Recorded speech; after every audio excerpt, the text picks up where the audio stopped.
Hello student. अभी इस video में class 12 chapter alternating current and circuit का नेक्स्ट टॉपिक पढ़ेंगे। तो अब नेक्स्ट टॉपिक है फेजर एंड फेजर डायग्राम। क्या होता है फेजर और ये फेजर के डायग्राम, समझ लेते हैं पहले इनके बारे में। तो कुछ जो अल्टरनेटिंग करंट सर्किट होते हैं उनमें कभी कभी जो फ्रीक्वेंसी होती है अल्टरनेटिंग करंट की और अल्टरनेटिंग ईएमएफ की वो सेम होती है। बट ऐसा जरूरी नहीं होता है कि अल्टरनेटिंग करंट और अल्टरनेटिंग ईएमएफ का फेज जो है वो सेम हो।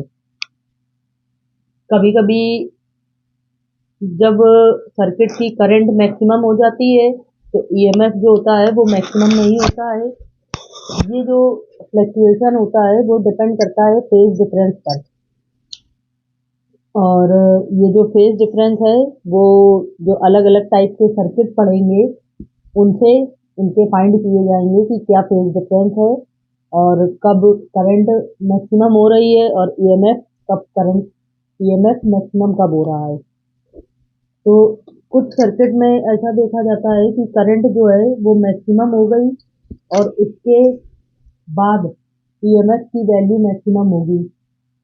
तब करंट को कहा जाता है कि करंट जो है वो EMF lag behind the EMF, मतलब करंट लैग कर रही है और ईएमएफ बाद में मैक्सिमम हो रहा है। और कुछ सर्किट में ऐसा देखा जाता है कि करंट जो है ईएमएफ के मैक्सिमम होने से पहले ही मैक्सिमम हो जाती है। तो इस कंडीशन में कहा जाता है कि जो करंट है वो ईएमएफ को लीड करेगी। तो ये तो हो गए जो अलग अलग चीजें अभी हम आगे पढ़ेंगे। अलग अलग सर्किट जो पढ़ने हैं उनमें देखेंगे कि कब करंट लैग कर रही है और कब लीड कर रही है। तो अब इसमें समझ लेते हैं फेजर के बारे में।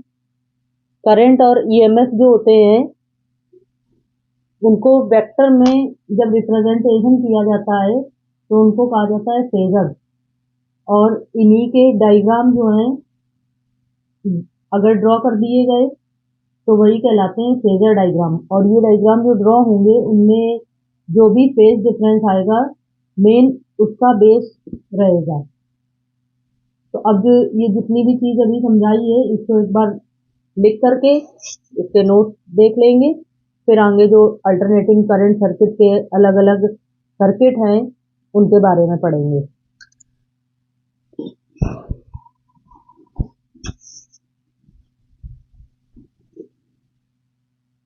इन एंड अल्टरनेटिंग करंट को शॉर्ट में एसी भी लिखा जाता है।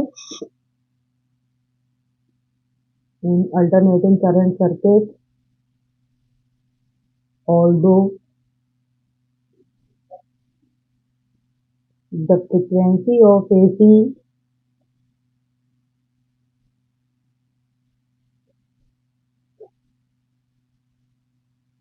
and alternating EMF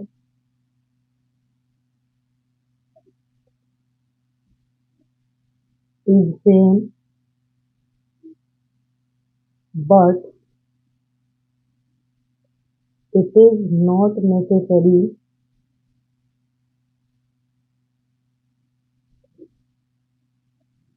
that the AC and alternating EMF be in the same phase। ये चीज अभी बता दी थी कि अल्टरनेटिंग करंट सर्किट जो होते हैं उनमें अल्टरनेटिंग करंट और अल्टरनेटिंग ईएमएफ की फ्रिक्वेंसी सेम होती है। बट ऐसा जरूरी नहीं होता है कि इन दोनों का या ये दोनों जो है वो सेम फेज में होंगे। तो फिर इसके आगे क्या होता है वो समझेंगे। Usually when the current in the circuit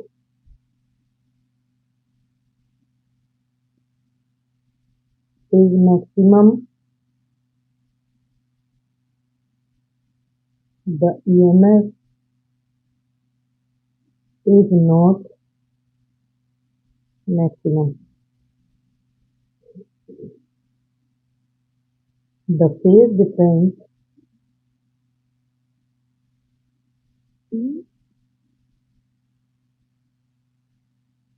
between two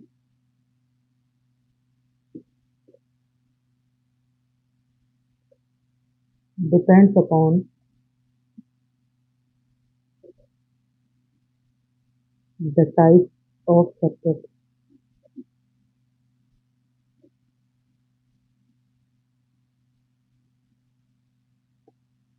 हाँ, तो इसमें यूजुअली ऐसा देखा जाता है कि करंट जो है वो सर्किट की अगर मैक्सिमम है तो ईएमएफ मैक्सिमम नहीं होगा। ये जो चीज़ है वो फेज डिफरेंस पर डिपेंड करती है, और जो फेज डिफरेंस होता है वो सर्किट के टाइप पर डिपेंड करता है। अब क्या है, in certain circuit the current reaches its maximum value after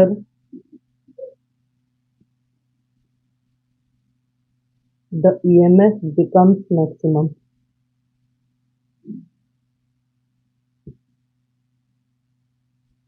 उस सर्किट में करंट जो है वो अगर अपनी मैक्सिमम वैल्यू तक पहुंच जाती है तो उसके बाद ईएमएफ जो है वो मैक्सिमम होगा। Then the current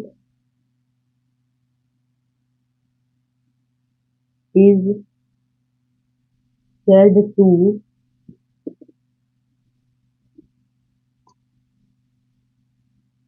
lag behind the EMF। बस जो भी अभी डिफरेंट टाइप के सर्किट पढ़ने हैं उसमें ये मेन पॉइंट ध्यान में रखना होगा।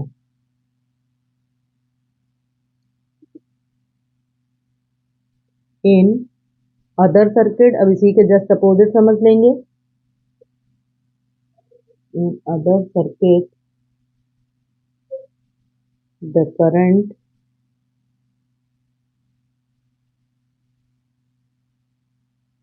reaches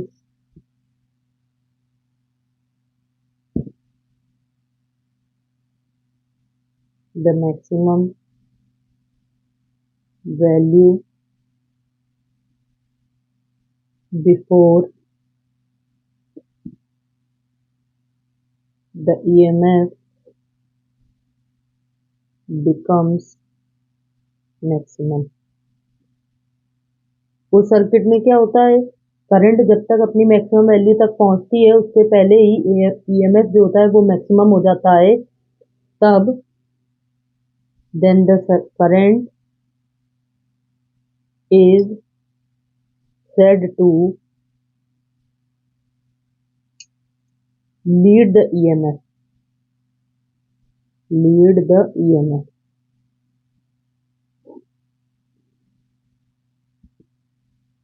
अब इनमें समझ लेंगे फेजर और फेजर डायग्राम के बारे में, डेफिनेशन उनकी।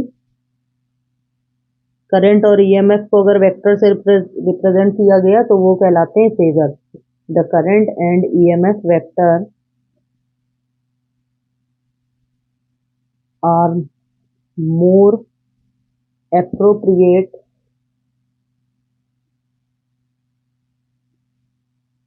appropriately called phasors।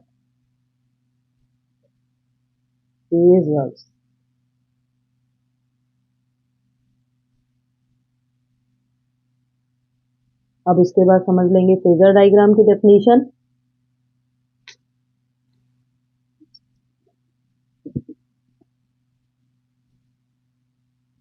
A diagram representing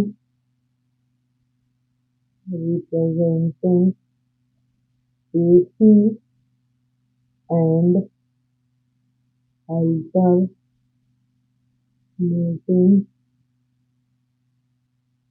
voltage या ईएमएफ दोनों एक ही चीजें हैं। Voltage of same frequency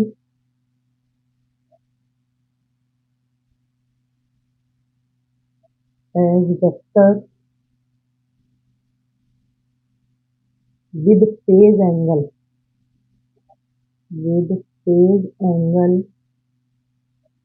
between them is called phasor diagram। एक डायग्राम जो अल्टरनेटिंग करंट और अल्टरनेटिंग वोल्टेज जो सेम फ्रिक्वेंसी के हैं उनको उनको एज अ वेक्टर शो करेंगे और इनमें फेज एंगल होना चाहिए उन्हीं का। तो जो भी डायग्राम बनेगा वो कहलाएगा फेजर डायग्राम। अब पढ़ते हैं इन सबसे रिलेटेड एक most important topic, different type के अल्टरनेटिंग करंट के सर्किट, और उनमें ही ये सारी चीजें फॉलो होंगी। तो हम समझेंगे आगे कि इन सब जो फैक्टर अभी समझे हैं उनका यूज कैसे होगा। तो नेक्स्ट टॉपिक है different type of AC circuit.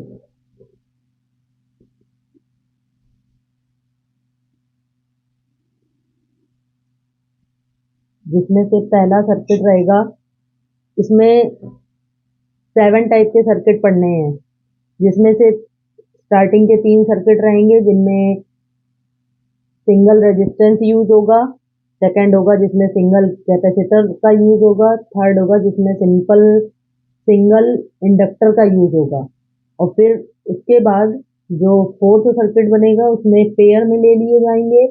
तो किसी में रेजिस्टेंस और इंडक्टर हो जाएगा, किसी में कैपेसिटर और रेजिस्टेंस हो जाएगा, और एक में हो जाएगा कैपेसिटर और इंडक्टर। तो 3 हो गए सिंगल वाले, 3 हो गए पेयर वाले, और एक लास्ट में मिलेगा जिसमें से तीनों को एक साथ लेकर के सर्किट बनाया जाएगा, जिसमें से इंडक्टर, रेजिस्टेंस और कैपेसिटर होंगे। तो इसमें आपको 7 अल्टरनेटिंग करंट के सर्किट के बारे में पढ़ना है। तो सबसे पहले इसमें समझ लेंगे एक सर्किट जिसमें सिंगल रेजिस्टेंस का यूज हुआ है। Circuit containing resistance only. एक सर्किट है जिसमें सिर्फ रेजिस्टेंस लगा हुआ है।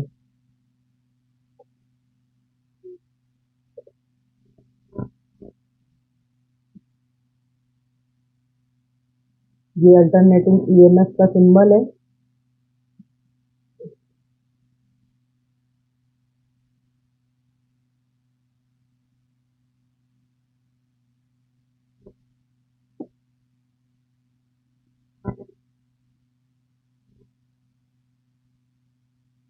ये हो गया रेजिस्टेंस, और ये जो अल्टरनेटिंग ईएमएफ होगा उसकी इक्वेशन लास्ट वीडियो में बताई थी, जो होती है E equal to E nought sine omega t. अब जैसे ही इस रेजिस्टेंस में ये ईएमएफ अप्लाई किया जाएगा तो वैसे ही सर्किट में एक इंस्टेंटेनियस करंट फ्लो होने लगेगी, और फिर उसमें ओम्स लॉ लगा करके इसको आगे सॉल्व करेंगे। लेट एन alternating EMF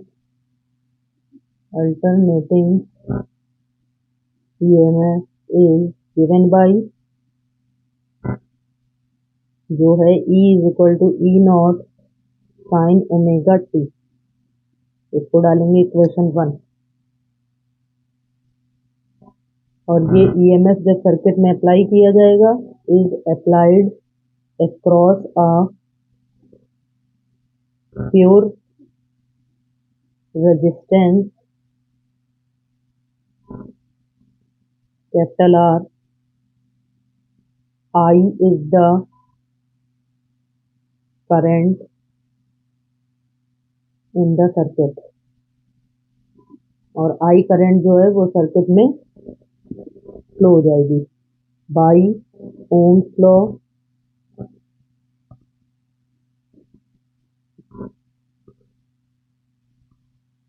जो ईएमएफ होगा वो हो जाएगा E is equal to I R. जैसे ओम्स लॉ पढ़ा है, V equal to potential difference होता है आई आर के इक्वल, वैसे ही पोटेंशियल डिफरेंस और ईएमएफ जो है वो इक्विवेलेंट होता है। तो यहाँ से E is equal to I R लिख सकते हैं। इक्वेशन 1 से E की वैल्यू यहाँ पुट की जाएगी। From equation 1 E equal to था E nought sine omega t is equal to I R. यहाँ से निकालेंगे I की वैल्यू तो हो जाएगा E naught upon R sine omega T.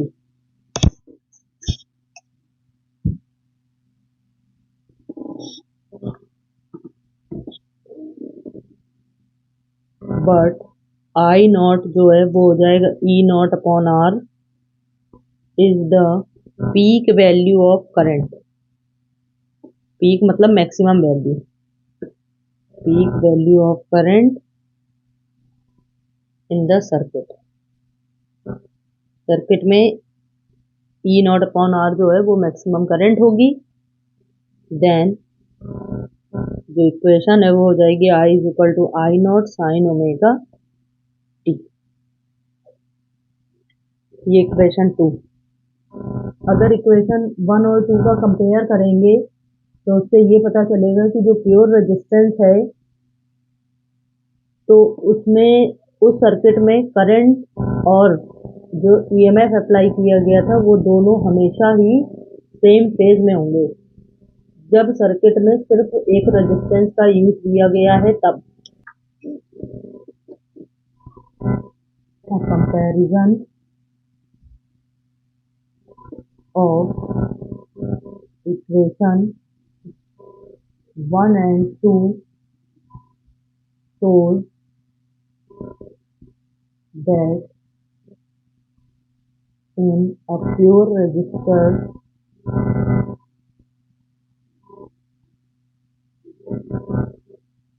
the current is always in phase with applied EMF। जो EMF apply किया जा रहा है वो करंट के साथ हमेशा सेम फेज में ही रहेगा। अब इसके डायग्राम समझ लेंगे। फेजर डायग्राम अगर बनाएंगे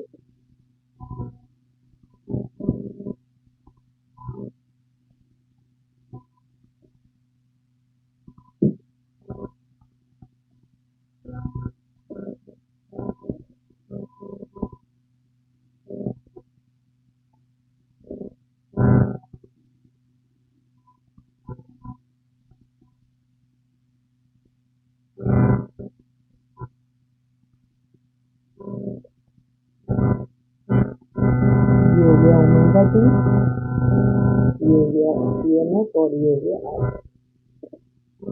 ये इसका है फेजर डायग्राम।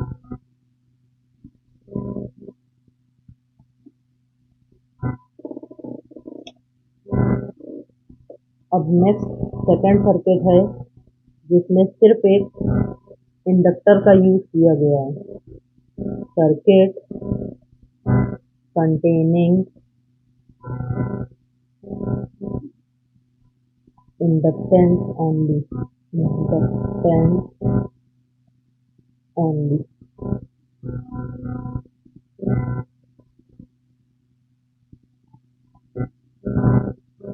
इसका भी डायग्राम बना करके आगे समझेंगे इसके बारे में। ये हो गया एक alternating EMF.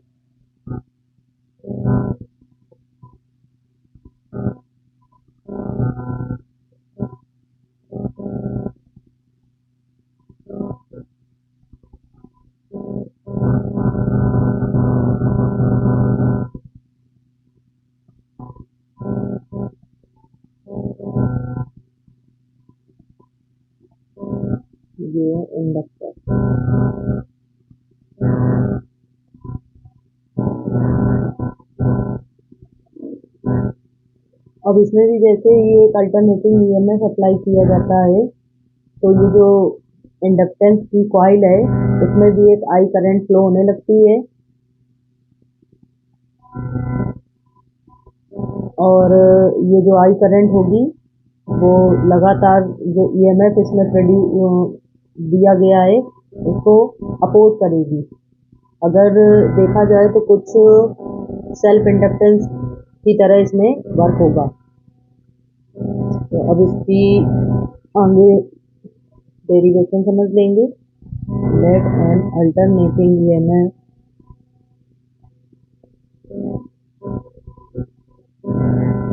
is given by T is equal to E naught sin omega t, इसको डाल देंगे equation 1 is applied across a pure coil of inductance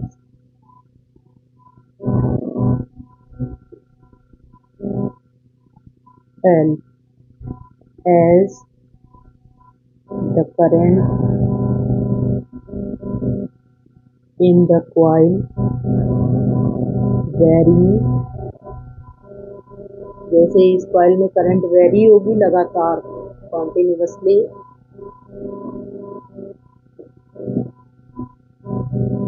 तो इसमें एक अपोजिंग ईएमएफ इंड्यूस होने लगेगा। An opposing EMF is induced in the coil. Induced in the coil.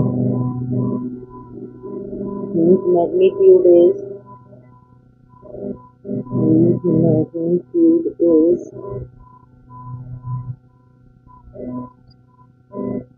L di upon dt.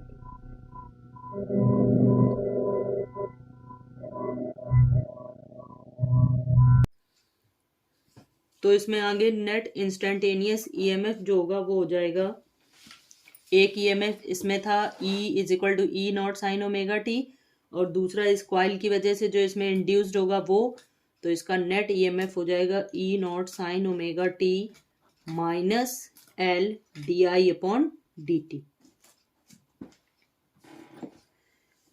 और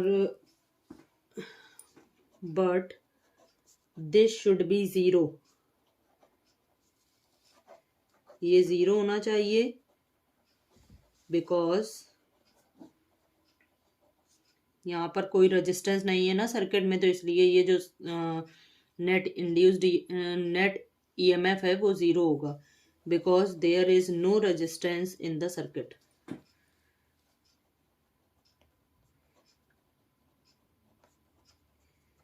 in the circuit.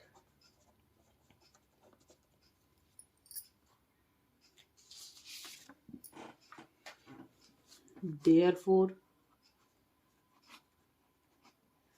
तो net EMF को zero के equal ले लेंगे, E is equal to E naught sine omega t minus L d i upon d t is equal to zero. तो यहाँ से आ जाएगा L d i upon d t is equal to E naught sine omega t, तो d i की value आ जाएगी E naught upon L sine omega t d T.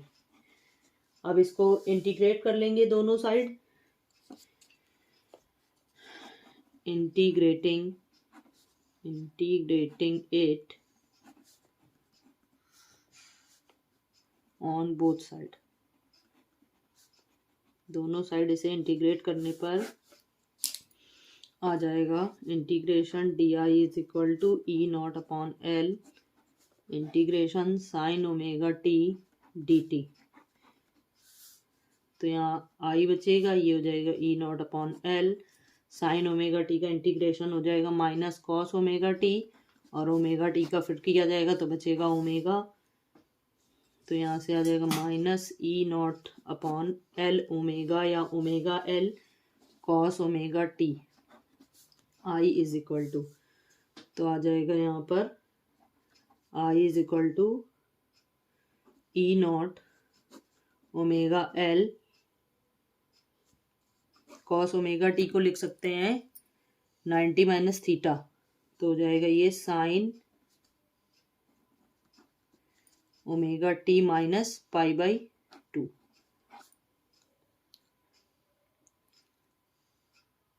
ये cos omega t को लिखेंगे 90 प्लस थीटा और इस minus sign का अंदर मल्टीप्लाई कर लेंगे तो हो जाएगा थीटा माइनस 90, और इसकी मैक्सिमम वैल्यू जो है वो हो सकती है 1। The maximum value of sine omega t minus pi by 2 is 1। Therefore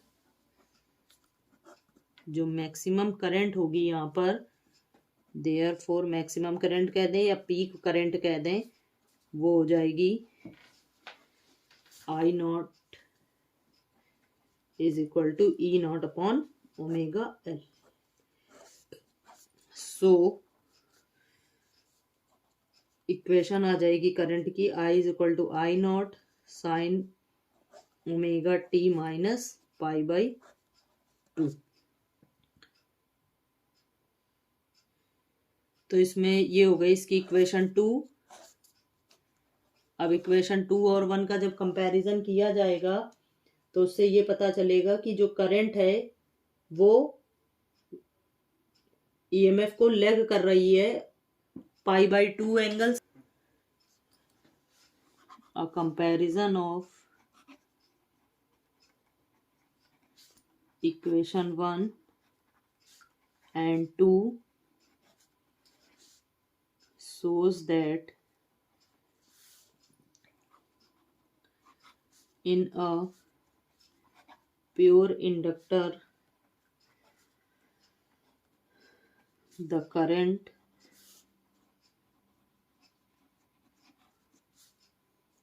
lags behind the EMF.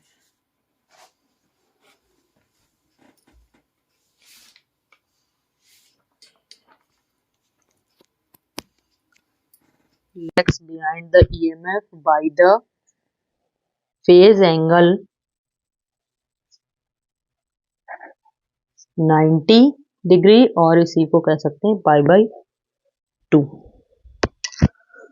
तो इसमें एक ये इम्पोर्टेंट चीज हो गई। अब इसका बना लेंगे फेजर डायग्राम।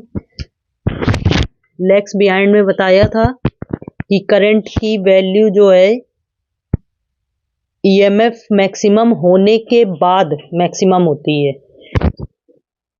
इसलिए इसमें आ गया लैग्स बिहाइंड। तो अब इसका फेजर डायग्राम समझेंगे।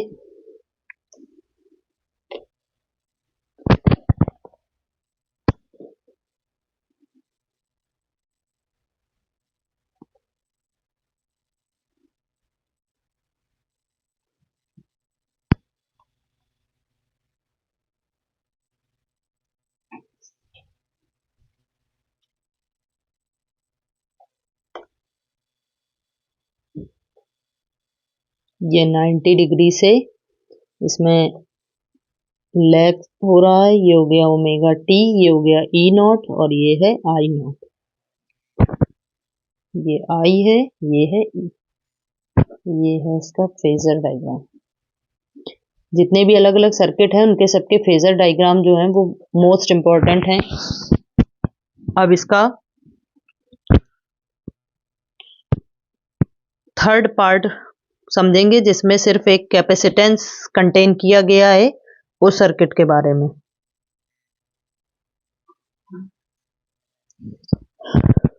तीसरा, सर्किट कंटेनिंग ओनली कैपेसिटेंस। एक सर्किट जिसमें सिर्फ एक कैपेसिटेंस कंटेन है। ये एक सर्किट बना लेंगे। ये कैपेसिटर हो गया,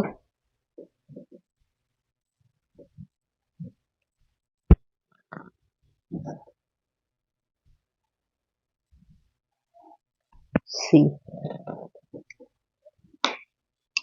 अब इसमें जैसे ही एक ईएमएफ अप्लाई किया जाएगा तो जो कैपेसिटर की प्लेट है उसमें चार्जिंग स्टार्ट हो जाएगी, मतलब उसमें चार्ज जो है वो स्टोर होना स्टार्ट हो जाएंगे।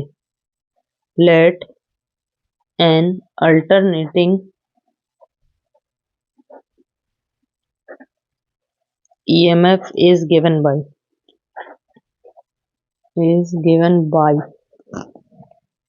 तो हो जाएगा E is equal to E naught sine omega T. ये होगा equation 1।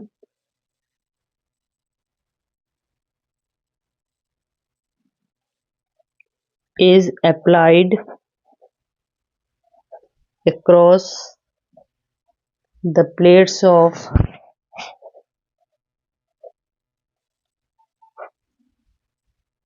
capacitor of capacitance C as the EMF is alternating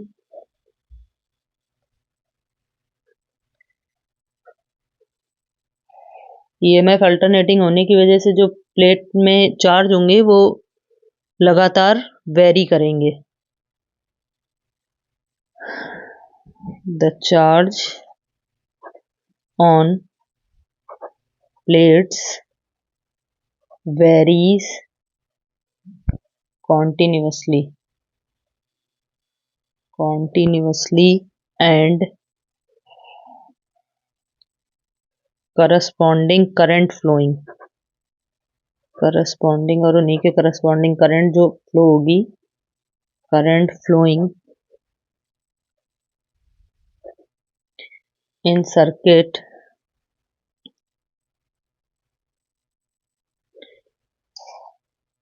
वो हो जाएगी I।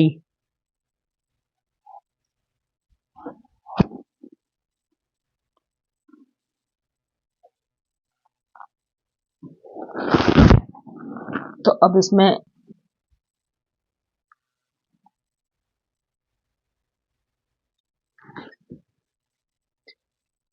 अप्लाइड EMF हो जाएगा, applied EMF is Q upon C is equal to E naught sin omega t। ये कहाँ से आया इसको साइड में जरा समझ लेंगे। कैपेसिटेंस के बारे में पढ़ा था, जो Q होता है वो डायरेक्टली प्रोपोर्शनल होता है V के, या इसी को EMF कह सकते हैं। और Q का जब ये प्रोपोर्शनल का साइन हटाते हैं तो इक्वल टू आ जाता है C, एक कांस्टेंट, इसी को कैपेसिटेंस का आ जाता है, तो ये आ जाएगा। और वहां से अगर EMF की वैल्यू निकालेंगे तो आ जाएगी Q अपॉन C, और उसी का यूज यहाँ पर कर लिया गया है। तो ये दोनों जो EMF होंगे वो एक दूसरे के इक्वल होंगे।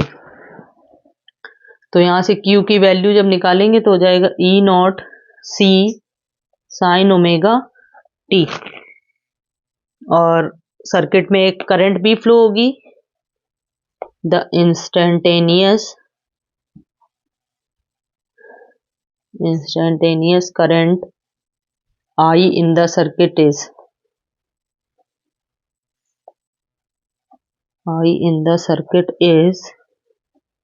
I is equal to हो जाएगा dq upon dt। अब यहाँ पर Q की वैल्यू रख देंगे जो ऊपर निकाली थी, E not C sign omega t. अब यहाँ पे जो कांस्टेंट है उनको बाहर लिख लेंगे तो हो जाएगा C, E नॉट है constant, d upon dt, bracket में बचेगा साइन ओमेगा टी। अब साइन ओमेगा टी का करेंगे जब डिफरेंशिएशन तो आ जाएगा कॉस ओमेगा टी, और ओमेगा टी वाले टर्म का फिर से एक बार करेंगे तो ओमेगा बचेगा, तो ये एक ओमेगा आ गया। तो यहाँ से आई को लिख सकते हैं ई नॉट 1 अपॉन ओमेगा सी। अगर इसे देखा जाए तो ये ऊपर चला जाएगा मल्टीप्लाई में, और इस सेम फॉर्म का ही होगा। अब कॉस ओमेगा टी को साइन के टर्म में लिखेंगे तो यहाँ पर हो जाएगा sign omega T plus pi by 2। अब ये जो टर्म है वो मैक्सिमम करंट का होगा, क्योंकि sign omega T plus pi by 2 की वैल्यू मैक्सिमम होती है 1। The maximum value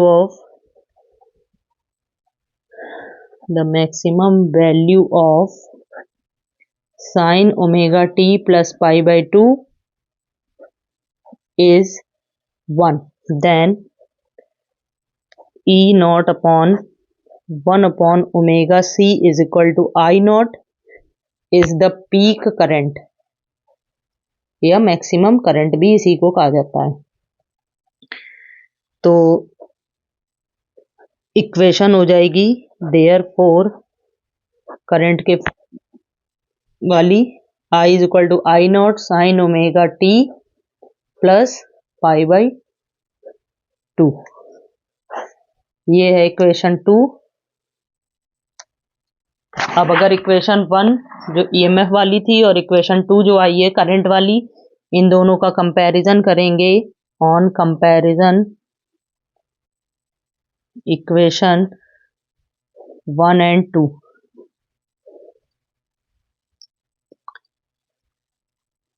shows that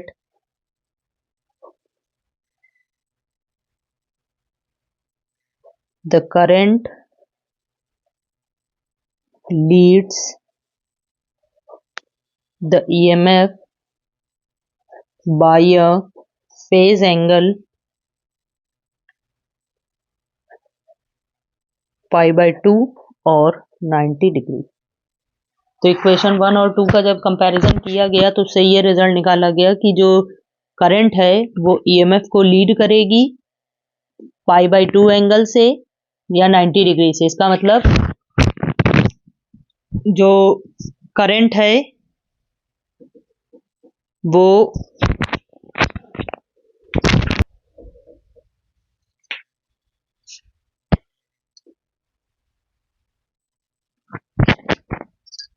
अब इसका फेजर डायग्राम और समझ लेंगे।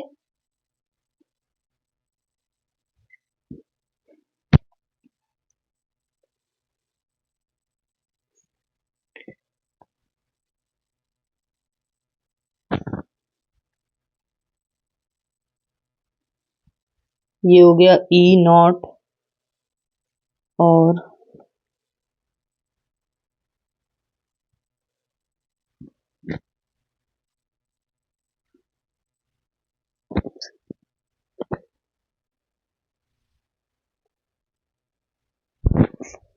ये हो गई करंट जो ईएमएफ के साथ 90 डिग्री से लीड कर रही है। ये आई नॉट हो गया, ये हो गया आई, ये हो गया ई।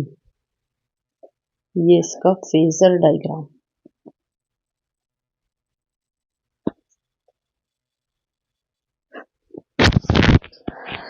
तो अब जो इसके आगे वाले जो सर्किट्स हैं वो आपको नेक्स्ट वीडियो में मिलेंगे।